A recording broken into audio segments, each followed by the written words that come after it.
Something that we talk about a lot during well child checks from the ages of about 2 to about 4 is toilet training. And toilet training a child can be frustrating because so much of it depends on that child and their personality. So every child is going to be a little bit different toilet training. Even siblings between families are going to be a little bit different. And toilet training is really one thing that has to be guided by the child. So if, for example, one way of doing it really isn't working out, it is a very useful thing to talk to your pediatrician and come up with a different strategy, because it's possible that that kiddo just isn't responding to that particular incitement, I guess.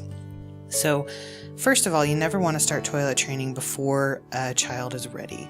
And one of the ways that they'll let you know that they're ready is when they start coming to you and saying, I'm dirty, I need to be changed, I want to go to the potty, when they start letting you know, basically, when they've done a toileting behavior. And one of the first things that I like to have parents do is actually just practice having their kids sit on the big toilet. Usually I suggest going right to the big toilet and not using a trainer potty, because sometimes it seems like that trainer potty, if you get toilet trained on that little one, it doesn't necessarily translate to being toilet trained on the big potty, which is really what you want. They actually have these seats that you can get in the store that fit over the seat of the big potty, that turns it from a big seat into a little seat so that these kids feel safe, like they're not going to fall into the big potty. And that can actually just help teach them that that big potty isn't a scary thing, because it's amazing how many kids can be kind of scared of the big potty, especially when it flushes. So the first part is just getting them used to it, getting them to sit on it. And one of the best ways to do that is actually to kind of a reward system. And the reward system that I like to use is a sticker chart. It's really motivating for a lot of kids. It's amazing what you can get a kid to do for a sticker. And so at the very first, you just say, well, do you want to sit on the potty?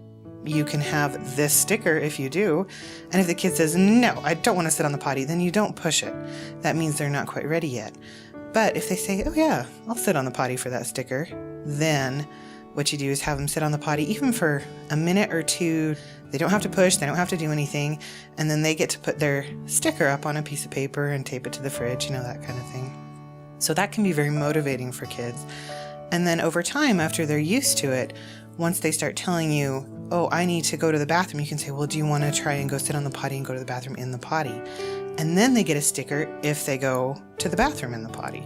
So you just kind of advance it like that. And it can take a while to toilet train some kiddos, and some will do it in 2 to 3 days. So everybody really is a bit of an individual. And in terms of age range of when it's normal to toilet train, really anywhere from, I've had kids toilet train at 18 months. I've had kids who are 5 or 6 and still just being stubborn. And they're like, no, I don't want to. And for those older kids who are really starting to be like, come on, we know you can do this, one of the best ways to get them to toilet train is actually exposure to a peer group, like preschool or something like that, where they can see their peers are toilet trained, and they will want to be like those peers, and they won't want to be like the little babies who can't do that. So that can be a very powerful tool as well.